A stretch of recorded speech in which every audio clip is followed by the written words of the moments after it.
Now it's time for Inspirational Women, and my guest, Julie E., a nutritionist and functional medicine expert with nearly 3 decades' experience in this field.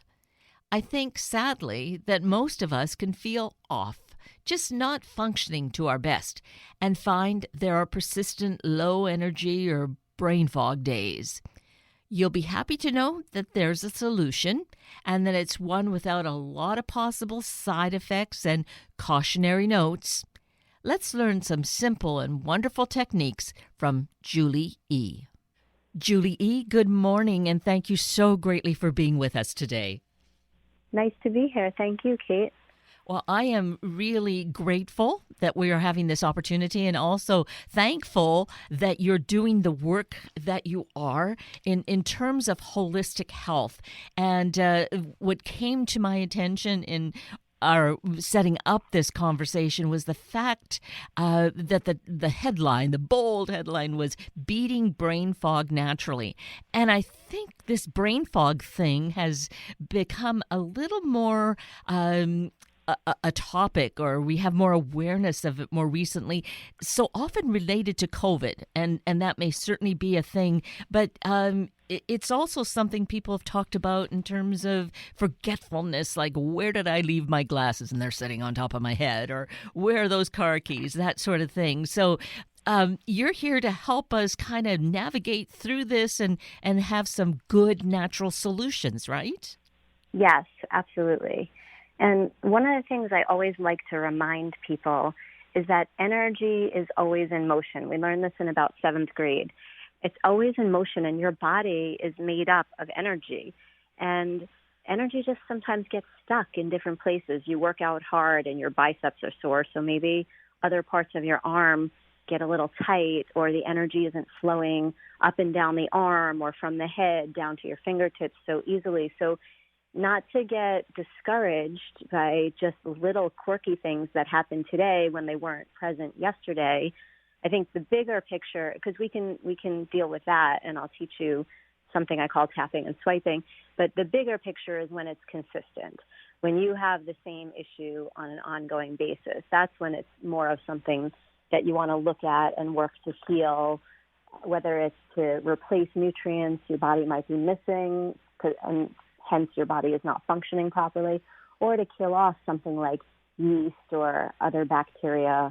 You know, I think with the case of long COVID, a lot of people were just really nutritionally depleted, and they didn't realize it before they had COVID, because most people the human body, you can just get up and go, even if you're nutrient deficient, toxic, and, parts of your cells are not working. If you were a car, you wouldn't actually start. So we're just so resilient, we just get up and go, and people think, well, if I'm not told I have a disease, there's nothing wrong, and they just keep going. And I think that's what happens with the long COVID for some people. They're like, oh, why is it taking so long? Maybe I should really address my health on a bigger scale. And to think, too, in terms of, okay, so I feel healthy, but there are degrees. I could be healthier. I could just be extremely healthy, like in super great condition. Yes, and I think, I published my first book in the year 2000, and people made fun of me because nutrition was not a cool word then. I've been going at this since the 90s, and nutrition was just not cool. But right now, it's like an adjective. It's like my nutrition, or this is what my health program is. And so now it is cool to address your body and your health and get healthier or feel better. And some people are just interested in that, whereas other people just want a pill to sleep better or to have less brain fog, and they just want a Band-Aid thing. So we do have a continuum of people's interests of where they're at, and I think it's okay, because wherever you're at, if you take one step forward, you're going to be better. So, if some people want to do more, all the power to them, and I honor them, and I think that good for them. It's the haters, that the people that are like, oh, you're so healthy, and they they're jealous, really, because I think everyone wants to feel better in general. And so, wherever you're at on this continuum of health or wanting to be healthier, there's a lot of little things that you can do to improve your health, because we're really looking at prevention. when you prevent something and when you work on your health, it's to improve it. It's easier and less expensive and less traumatic than when you get a diagnosis. And then you're forced to work on it and you're stressed out and it's more expensive and timely. So I think if everyone would just take a few little steps to improve how they feel, everyone's got at least one or two little quirks. And I'm talking not just adults.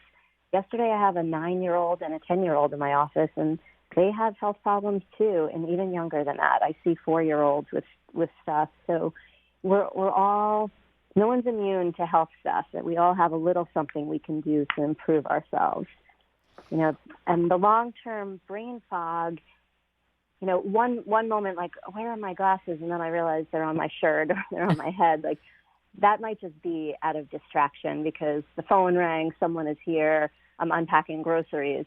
That's okay. It's when it's like repetitive over the course of time, then we want to look really at like, what can be the cause of this? And it can be different I can line up 5 people and find 5 different reasons why they have brain fog, but the most common is really related to the gut. And even that can be a little bit different from person to person, but for sure that is the most common reason people have any of their health issues is something's not right in their piping and their tubing. If it was a car, it would be like their engine. Something's clogged. You need a couple of new spark plugs and hoses, and you need to just clean it up a little bit. And I'm glad you mentioned the gut, Julie, because I was thinking, where in our system is there like a major or a focus point that's going to be kind of the culprit of so many of the diseases that we experience? And so you're saying the gut is the place to look. Yeah, well, if we stretch out our intestines, they're kind of shrinked up like an accordion, but if we stretch them out, they're the length of 2 football fields. So there is a lot of surface area to have a lot of different issues inside that intestinal tract. And, I talk about your detox system of the human body, and I call it the assembly line, because we all know how that works. When one guy doesn't show up for work, it backs everybody else up. And so there are about 7 different organs involved in this detox system. And if you think of it like an oil change for your car, we do that every 3,000 miles. And sometimes the car's not running well and you just get an extra oil change or you take it in and you're like, thank goodness it didn't cost me more money. The car's all better. But as far as that detox system goes in the human body, I mean, when I say this, everyone listening can probably think of 5 people they know that tells them they never go to the bathroom or they're constipated or even ourselves, like some days are better than others. And so when that is not happening, even for just a day, it backs up the entire assembly line. And then that body is just getting stressed out in different ways. And, it leads to a domino effect of numerous other things. You get kicked when you're down. So if you're a little vulnerable, like your body's not functioning perfectly, you didn't have a bowel movement, other stuff is going to also happen and get compromised. And then tomorrow, a bus can drive by with smog and pollution, and now your body is having a hard time detoxifying that because it's still dealing with yesterday's problem. And then it can compound over the course of time. And, the bus driving by or antibiotics that someone took, all of these things kill off our gut bacteria, the good ones. There's good and bad bacteria in the gut, and all of those kill off the bacteria and so the good guys. So if the bad guys are dominating the intestines, that's when yeast can proliferate and grow, and that's when people start to get yeast infections and eventually sinus or lung infections. When the gut is backed up, it starts to show up in the sinuses and the lungs if it's been going on for a while. And, and it trickles down into the brain where suddenly you're just like foggy because yeast can make you feel foggy. It's sort of like this dull, cloud in your head. And you can't get rid of it no matter what you do. You try to exercise. You might even try to eat healthy and drink some cold-pressed juice, and it might not go away because you really have to kill off the yeast. If it weren't so critical to our health, it's also so fascinating to hear you give us this full description. And so we think in terms of yeast infections and just that solo. But you're mentioning how it's related to perhaps the sinus infection and lungs, which might be asthma and just chronic conditions people have with lungs. Yes, absolutely. That's when it's been lingering for a while.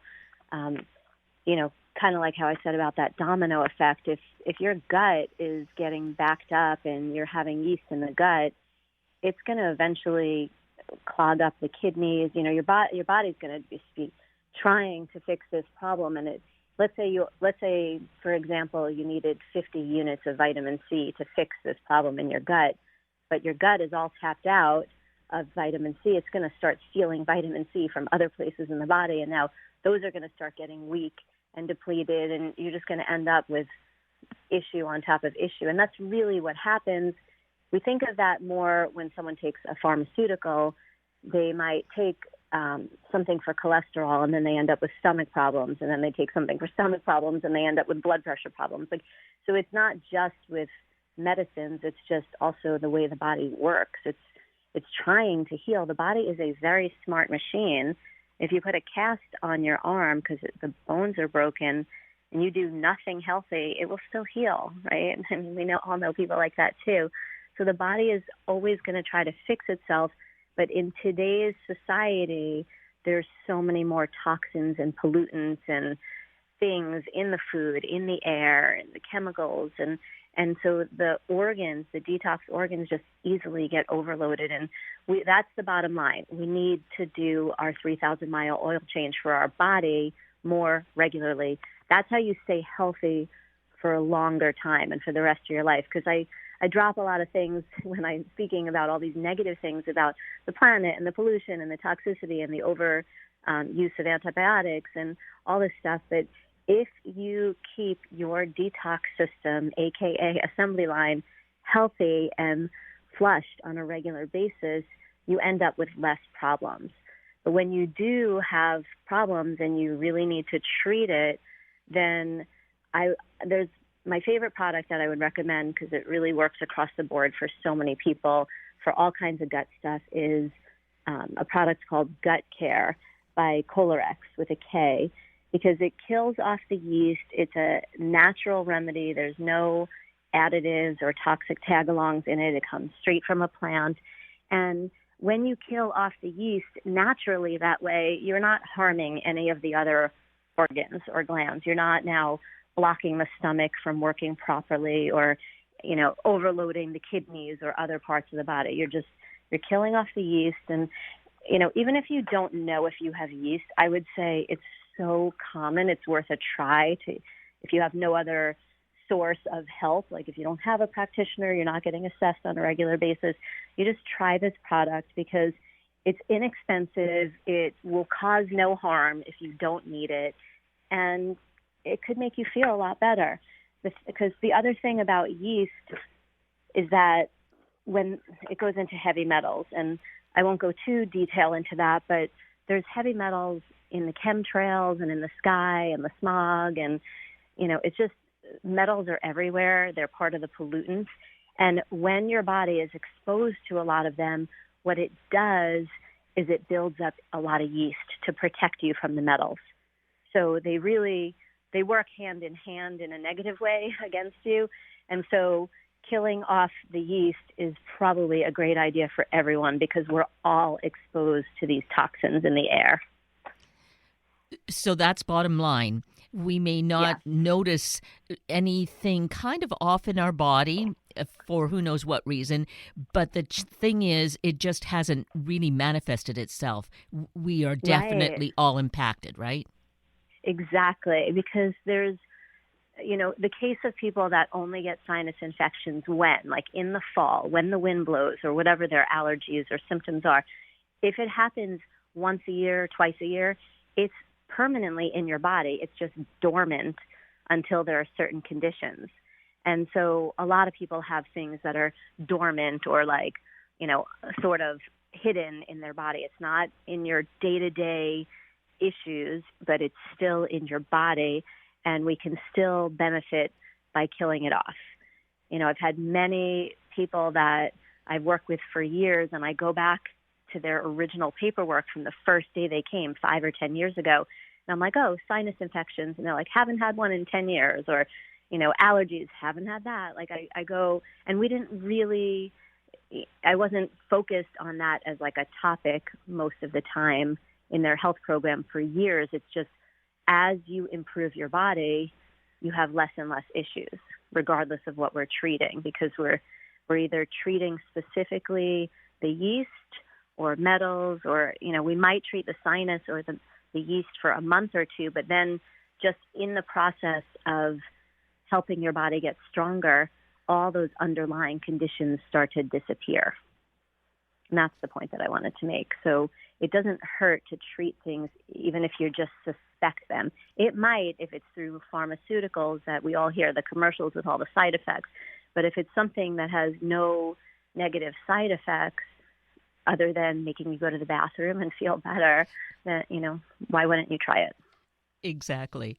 And as you mentioned, going to the bathroom, one is, of course, urinating. We should be drinking enough water that's going to make us constantly go to the bathroom. But the other, you mentioned having 2 bowel movements a day. So that's a very key part of what we're doing for our health.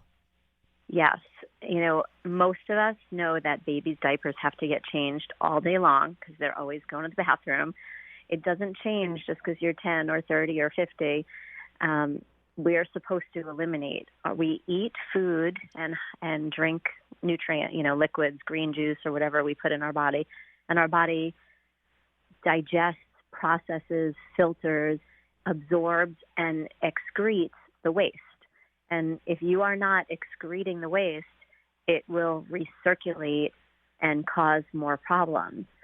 So if you don't have bowel movements regularly, and I would really like to say 3 a day, but I think that that's a really far stretch for most people. So I'm going to say, everyone aim for 2 a day, and there are people that are probably just aiming for 1 a day. You got to get the waste out, or else it's going to all those toxins are going to recirculate and create havoc in your body.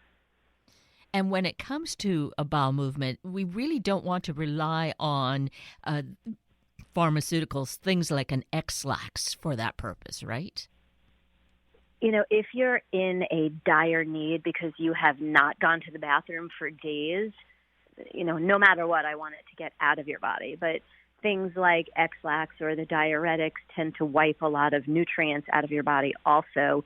And some of them your body could get addicted to, and then it's like there's supposed to be peristalsis and muscles in the colon and in the intestines. And if you start using the medicines a lot, you're going to block the muscles from doing their job. Everything's just going to slide on out. So, I wouldn't use it. I would use it as a Band-Aid remedy from time to time, but I wouldn't rely on it. But the Colorex product is great. It's going to push everything out of your colon that you don't need. The website is naturesources.com, and on that website, they also have digestive enzymes they'll send you for free. So if people want to, really up their game, you can reach out for some of those, because most people are deficient in enzymes as well. The gut can use a lot of repair in general. I've yet to see anyone that doesn't need a little something for their gut. I also recommend salt a lot for people. Salt becomes a digestive enzyme. So good salt, like pink salt, not just Himalayan is the right track. We use air-dried sea salt, stuff like that, but not table salt. And so salt becomes an enzyme that helps your body kill off infection, digest your food. So when it comes to hydration, I'm thinking water and salt, and when it comes to the gut, I am definitely thinking enzymes like the Absorbi as well to really just help. Everyone needs gut help. And so gut care has within it a variety of just the right kinds of enzymes that we need to get the gut healthy again? Well, gut care has in it an herb called the horopito, and it is antifungal. It's been used for, I think, since like ancient times.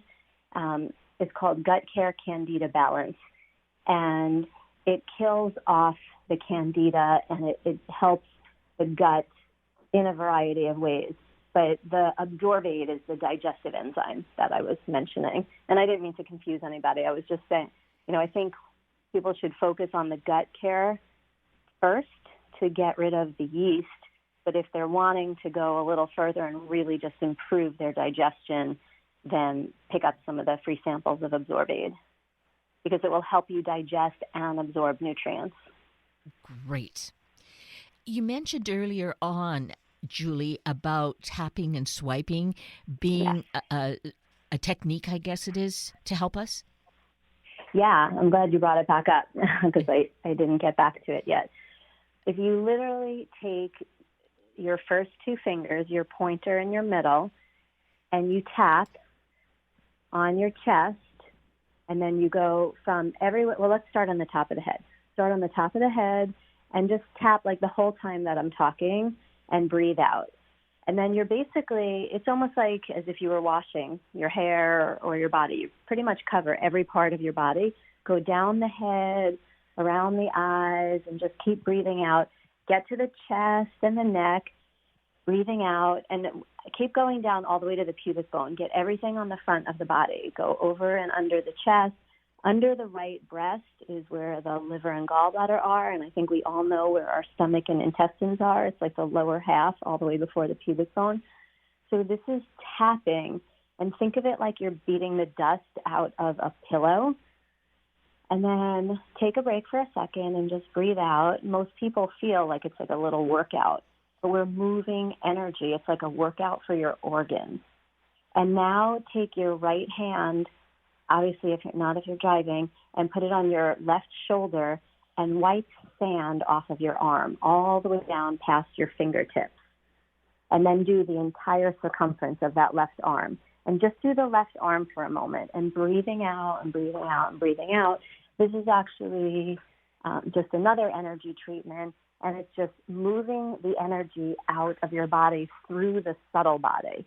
So do the entire left arm, and then rest the arm at your side for a minute, and just feel the difference between your right and your left arm, and just breathe out a couple more times.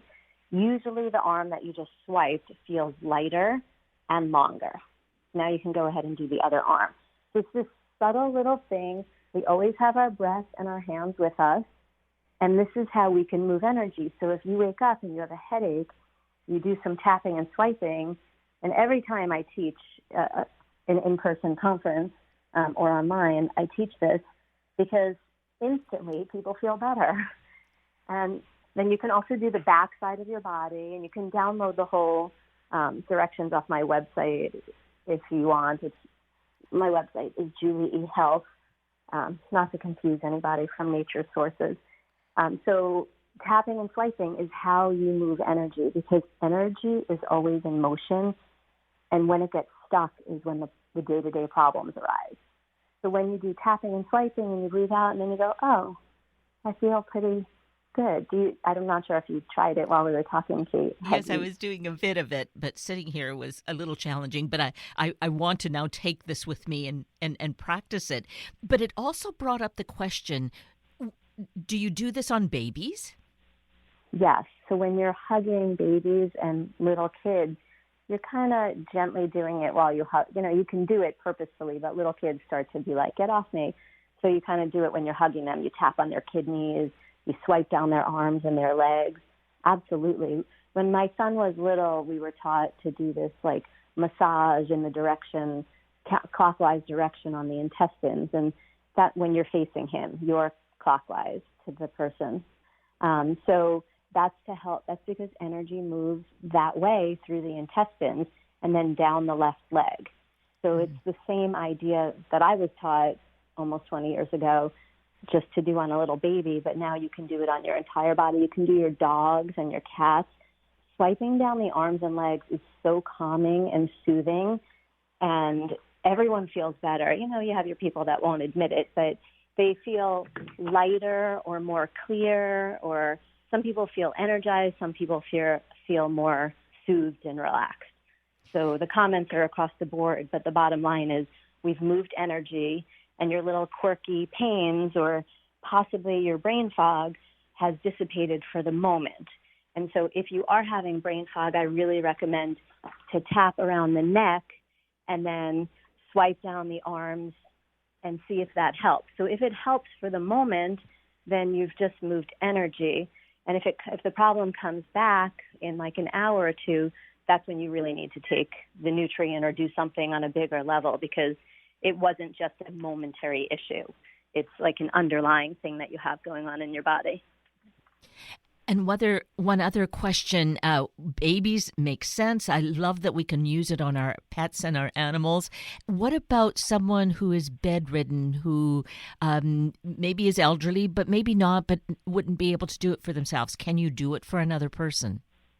Absolutely. And when you're doing it on the other person, especially if they're elderly and, not so fully present, you're doing the breathing for them.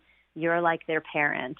So when I treat kids in my clinic, the parents start getting the yawning and the healing benefits because there's this connection. And so I went to visit someone who had cancer in the hospital a couple of years ago, and I was swiping down his neck and just like moving energy down his arms, and he absolutely responded, and he was non-responsive before that. So it's really profound. You can definitely help people. And, I always remind people, you can heal yourself. This is it. You don't need to stress out and freak out and go doctor hunting over little things right away. First, take care of yourself. You know your body best. You're the only one that lives in it. So you do little things, improve your health, and go from there. And, if the gut care works, great. You're already off to a running start. You're killing off yeast, and now focus more on your intestines. The rest of your detox organs. Oh, this is so amazing and so wonderful. Julie E., you are just extraordinary, and I so appreciate all this valuable information you've shared with us this morning, and we're going to take our steps now toward healing ourselves naturally. So many thanks for your time and for all this great work you do. It's my pleasure, and just to remind you, it's naturesources.com. And if you use the code Julie E., I believe you'll get 20% off your order, or at least a discount, and definitely pick up some gut care. Put it in your medicine chest so that it's there when you need it. We need to rebuild holistic medicine chest, so you want to have it on hand in case you need it. That brings us to the end of a very full hour of Inspirational Women with Julie E. and Sunday Morning Magazine with Mike Dillon. I'm Kate Daniels, your host, and I greatly appreciate your sharing this hour with me and these special guests. For details you might have missed or information you'd like to know, please just send me an email, kated@warm1069.com, and I will get right back to you. Also, if you'd like to listen again or share these important stories with your family and friends, find the podcast on our Warm 1069 webpage. Just click on the podcast tab, then either of the show names, and then look for the guest names. I now wish you and your family a day of beauty and of healing, letting nature do its work. Have a week of the same, and then please plan to join me again next weekend for another hour of Sunday Morning Magazine and Inspirational Women on Warm 1069. Good morning.